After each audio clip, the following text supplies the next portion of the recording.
Bande de singes, Algonon, Bamboula c'est mon chéri. Voilà, chacun a un peu son petit nom chez eux, quoi.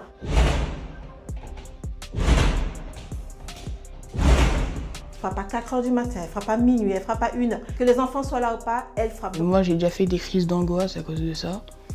J'ai mes petits frères qui pleurent le soir parce que ça leur fait peur, ça les réveille.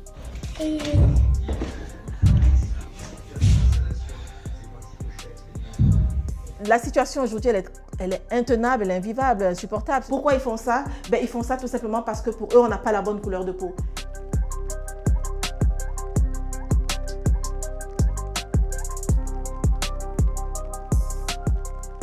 Je suis Caroline Maurice, architecte décoratrice d'intérieur à Grasse, maman de 4 enfants et en couple. Et ma famille et moi, nous sommes victimes d'un harcèlement raciste virulent à Grasse depuis 5 ans par un couple de voisins blancs. Ils habitent juste en dessous, voilà, juste en dessous.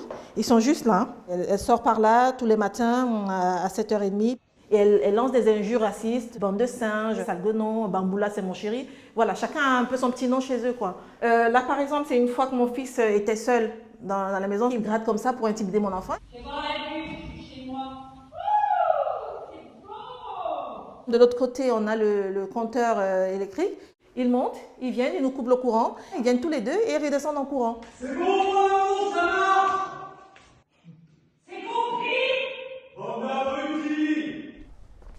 Ici, on est dans le pavillon de jardin. On a trouvé ce pavillon de jardin cassé. Voilà, on peut voir au sol, bon, il n'y a plus de serrure. La serrure, elle est par terre.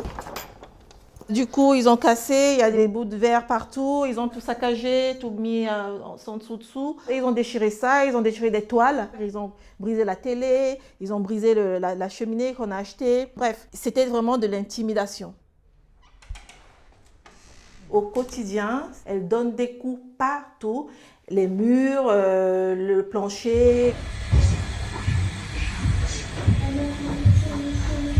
Et elle frappe à n'importe quelle heure. Elle frappe à 4 h du matin, elle frappe à minuit, elle frappe à 1 h. Il n'y a pas d'heure, tout le temps dans la journée. Il suffit qu'on soit là, elle frappe.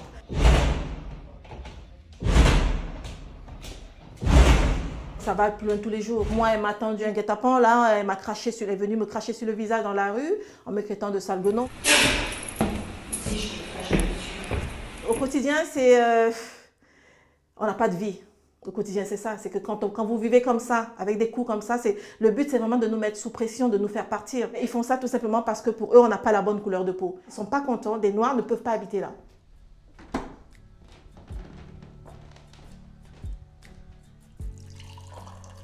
À l'époque, on avait 3 enfants. On venait d'Antibes.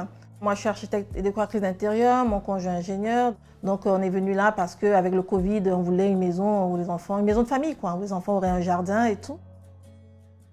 Comme je l'ai dit au départ, c'est monté crescendo, c'est-à-dire que ça n'a pas commencé avec la même virulence.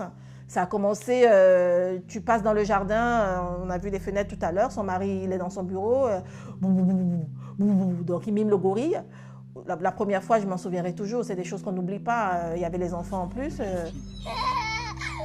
On essaie juste de pousser les enfants pour qu'ils avancent plus vite, qu'ils ne comprennent pas. Et nous, on se regarde, on se dit, mais tu as entendu ce que j'ai entendu? Donc les débuts sont très compliqués et ça continue. On est passé de la simple, enfin, des injures, des coups. Maintenant, ils s'attaquent à nos biens. Donc là, en fait, ils nous font savoir que, écoutez, vous insistez, on va aller plus loin. La situation aujourd'hui, elle est intenable, elle est invivable, insupportable. Mais bon, une chose est sûre et certaine, c'est que nous, on ne bougera pas. Donc on est là, on attend, on voit et on verra bien ce que la justice en fait.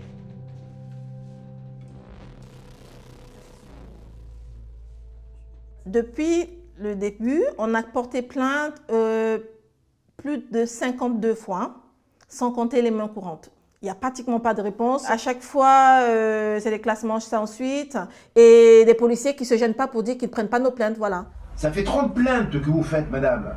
Il continue quand même. Donc ça ne sert à rien. Vous comprenez, madame? Et vous me dites de ne plus revenir. Non, je vous dis, vous faites ce que vous voulez. Je vous donne un conseil de déménager. Attendez, vous nous dites que la seule solution était de déménager. Oui, c'est la seule solution, madame. Ah, déménager. Oui, c'est eux qui sont racistes, c'est eux qui nous empêchent de dormir la nuit et c'est à nous de partir. Donc on n'est pas étonné que les plaintes n'aboutissent pas parce que en fait, quand ils font semblant de prendre les plaintes, en fait, ils doivent les mettre à la poubelle. Il y a quand même eu un jugement qui a été rendu pour des faits précis. Il est reproché à madame d'avoir tenu le 27 janvier 2023 publiquement à l'encontre de Mme Amoriche, Carole, des propos revêtant un caractère raciste. Il lui est plus précisément imputé les déclarations suivantes. Vos enfants sont crocs-noirs, on ne les voit même pas passer, vous feriez mieux de changer de couleur de peau. Le 5 mars 2025, elle a quand même été condamnée à 2 mois de prison avec sursis et affichage public à la mairie de Grasse. Donc nous, ça a été déjà une grande victoire. C'était la seule victoire qu'on ait jamais eue. Du coup, ils ont fait appel et on est passé il y a 2 semaines, le 27 janvier, voilà, au tribunal d'Aix-en-Provence.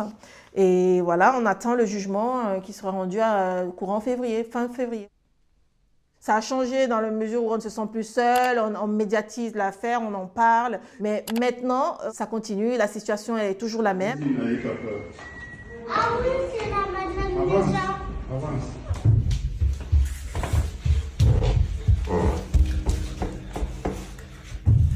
Il n'y a pas un membre de cette famille qui ne soit pas touché. Nous sommes tous impactés. On ne vit pas comme tout le monde. Déjà, là, j'ai pris plus de 20 kilos en une année. Là, d'habitude, je suis à 48 kilos. Là, je me sens comme une grosse patate. Tout simplement à cause du stress, de tout ce que je vis, les nuits où je ne dors pas. Voilà, je prends du coup des médicaments pour dormir. Voilà, mon chéri aussi. Le deuxième, quand on venait d'Antibes, il parlait. Dès qu'on est arrivé dans cette maison, il a arrêté de parler. Il a arrêté de parler pendant 3 ans. Quand je dis arrêter de parler, c'est arrêter de parler. C'est-à-dire qu'il ne parlait pas du tout. Il était suivi par Alain Val, qui est un hôpital d'enfants ici à Nice. Au début, ils ont pensé à de l'autisme. Et quand on a commencé à faire le suivi, tout le monde a conclu clairement que c'est l'environnement, les circonstances, les conditions dans lesquelles l'enfant vivait qui faisaient qu'il ne parlait pas. On a le plus grand qui fait des crises d'angoisse, qui est suivi aussi par un psy. Un enfant qui est suivi par un psy depuis qu'il a 10 ans. Ça nous stresse un peu, c'est une pression tous les jours. J'ai mes petits frères qui pleurent le soir parce que ça leur fait peur, ça les réveille. Et vraiment, au bout d'un moment, c'est pesant un peu. Moi, j'ai déjà fait des crises d'angoisse à cause de ça. Il y a 2-3 ans, je crois, ils avaient donné un coup vraiment violent sur le mur. Ça avait fait trembler un peu le mur de ma chambre. Et je me suis réveillée en pleine nuit, j'avais du mal à respirer. On a appelé les pompiers et je suis partie à l'hôpital. Le truc, c'est que je savais que tous les jours, ils donnaient des coups. Mais là, à ce moment-là, c'était vraiment fort.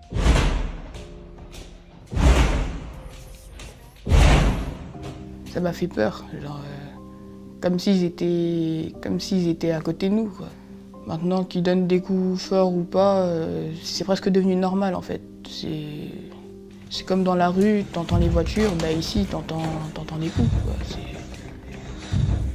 C'est la première fois que je l'entends lui avec ses mots dire ce qu'il dit. Et en fait d'entendre ses mots à lui, voilà, ben, qu'est-ce que ça peut me faire en tant que mère? Voilà. Personnellement, j'ai un peu l'impression que le jour où j'ai eu le coup de foudre pour cette maison, j'ai signé aussi l'arrêt de mort de mes enfants. Donc il y a un gros sentiment de culpabilité en fait. C'est beaucoup de tristesse, hein? Beaucoup, beaucoup.